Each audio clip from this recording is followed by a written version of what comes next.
Sharing is caring. दोनों भाई नाश्ते की टेबल पर बैठे थे। प्रियंका, मेरा नाश्ता कहाँ है?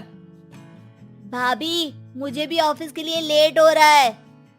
इस पर प्रियंका किचन में से दोनों के नाश्ते की प्लेट्स लेकर बाहर आती है। लो भाई, आप दोनों का नाश्ता। किसी को भी 1 मिनट का सब्र नहीं है। ये प्रियंका का ससुराल है, जहाँ कोई औरत ना होने की वजह से शादी वाले दिन से ही घर के साथ दोनों भाइयों की जिम्मेदारियां प्रियंका संभाल लेती है।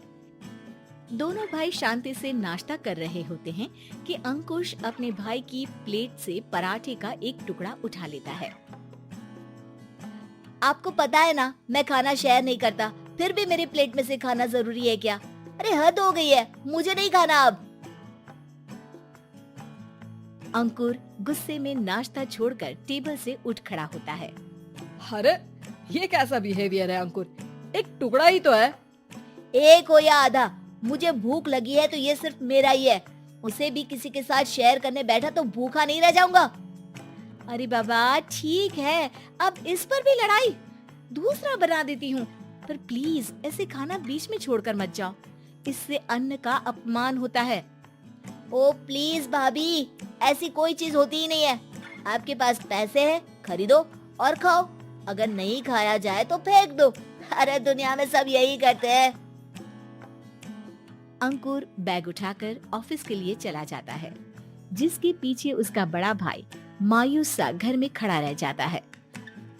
जिसने बचपन से सोने की चम्मच में खाया हो, उसे दुनिया के बारे में क्या पता होगा। वैसे गलती तो हमारी ही है। अगर कभी बचपन में ही सही गलत का फर्क सिखाया होता तो आज ये हाल नहीं होते। आप फिक्र क्यों करते हैं जी? भगवान है, वो जो भी करता है सबकी भलाई के लिए ही करता है। और जब वो चाहेंगे तो अपनी तरह से अंकुर भैया को भी सब कुछ सिखा देंगे। पत्नी की बात पर विश्वास कर अंकुश भी ऑफिस चला जाता है। सुबह से दोपहर होती है और अंकुर लंच करने ऑफिस के पास वाले रेस्टोरेंट में पहुंचता है, जहां वो एक साथ बहुत सारा खाना ऑर्डर कर देता है। सर, क्या कोई आपको ज्वाइन करने वाला है? नहीं तो क्यों? अब कुछ नहीं सर, ऐसे ही। वेटर चला जाता है और कुछ देर में अंकुर का ऑर्डर लेकर वापस आता है, जिस पर अंकुर सब डिशेस में से थोड़ा थोड़ा खाकर बाकी ऐसे ही छोड़कर बिल देकर चला जाता है। वाह भगवान, तेरी माया।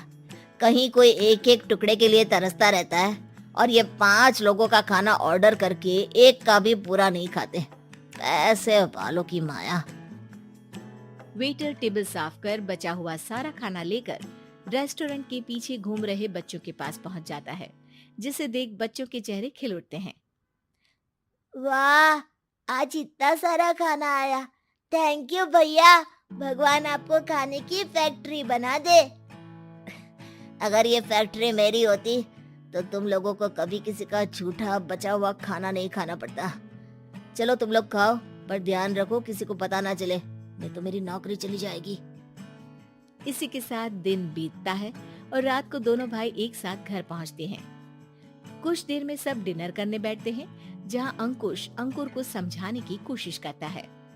अंकुर, अगर हमें लाइफ में सब कुछ मिला है, इसका ये मतलब नहीं कि तुम उसका गलत फायदा उठाओ, बल्कि तुम्हें उसकी मदद से दूसरों को भी मदद करनी चाहिए।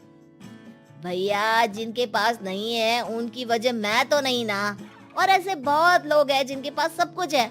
इसलिए अगर मैं एक इंसान कुछ नहीं करूंगा तो कोई फर्क नहीं पड़ने वाला। तुम्हारे भैया बस एक चीज समझाना चाहते हैं कि जिस चीज की हमारे पास कमी नहीं है, उसे बर्बाद करने से अच्छा है कि लोगों के साथ शेयर करें। इससे हम सिर्फ सामान नहीं, खुशियां भी बांटते हैं और इसमें तुम्हारा ज्यादा कुछ तो जाएगा नहीं। भैया भाभी की बात सुन अंकुर कुछ बोले बिना उठकर चला जाता है।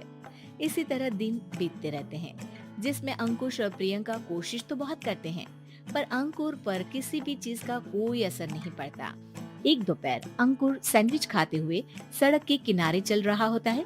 तभी उसकी नजर आइसक्रीम वाले पर पड़ती है और वो सैंडविच सड़क किनारे फेंक आइसक्रीम खरीदने पहुंच जाता है। अब इसे कहते हैं जिंदगी का सुख। जैसे ही अंकुर आइसक्रीम लेकर पीछे मुड़ता है तो एक आदमी को सड़क से वही सैंडविच उठाते हुए दिखता है। वो आदमी बहुत कमजोर, गरीब, जैसे बहुत दिनों से खाना ना खाया हो वैसा लग रहा था। अंकुर उसके पास जाकर खड़ा हो जाता है। उसे देखकर आदमी सैंडविच अंकुर की तरफ कर देता है। आपको भी खाना है क्या? क्या हम इसे आधा आधा कर ले? मुझे बहुत भूख लगी है। वो मेरा ही झूठा सैंडविच है, तुम दूसरा खरीद कर क्यों नहीं खा लेते? इसे क्यों खा रहे हो? अरे भैया, अगर खरीदने के पैसे होते तो 4 दिन से भूखा नहीं घूम रहा होता। हैं? क्या तुमने 4 दिन से कुछ नहीं खाया, फिर भी इस आधे सैंडविच को मेरे साथ बांटने के लिए तैयार हो गए? क्यों? अरे भैया, पैसा नहीं है तो क्या हुआ, इंसानियत आज भी उतनी महंगी नहीं हुई और ना ही उस पर अमीर गरीब का टैग लगा है जो हम उसे रख ना सके। पर अफसोस, आजकल लोगों के अंदर पोषण, खून या विटामिन से ज्यादा इंसानियत की कमी होने लगी है। आदमी की बातों से अंकुर को समझ में आ जाता है कि वो आज तक कितना गलत काम करता आ रहा था। इसके बाद से वो अपनी किसी के साथ शेयर नहीं करने और खाने को बर्बाद करने वाली आदत को छोड़ देता है।